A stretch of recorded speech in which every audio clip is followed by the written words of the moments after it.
অরাজনৈতিকভাবে যদি ডাক্তার বোনের পিতা মাতা নবান্ন চলো অভিযানের মতো কোনো বড় কর্মসূচির ডাক দেন, তাহলে রাজনীতির পতাকা সরিয়ে রেখে আমরা সবাই অর্গানাইজও করব, পার্টিসিপেশনও করব। আমার মেয়ে একজন পশ্চিমবঙ্গ সরকারের কর্মচারী ছিল এবং পশ্চিমবঙ্গের শিক্ষা প্রতিষ্ঠানে সে পড়াশোনা করত। সেই শিক্ষা প্রতিষ্ঠান এবং তার কর্মস্থলে তার এই আজকে নির্মম পরিণতি হয়েছে।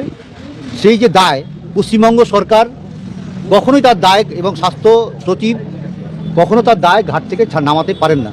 সেই কারণেই আমরা ঠিক করেছি আগামী 9ই আগস্ট বর্ষপূর্তি উপলক্ষে 1 বছর হয়ে যাচ্ছে, আমরা ন্যায় বিচার পাইনি এবং আদালতে রাজ্য সরকারের যে ভাবমূর্তি এখনও আছে তারই প্রতিবাদে এবং ন্যায় বিচার ছিনিয়ে আনার জন্য আমরা নবান্ন অভিযানের ডাক দিচ্ছি।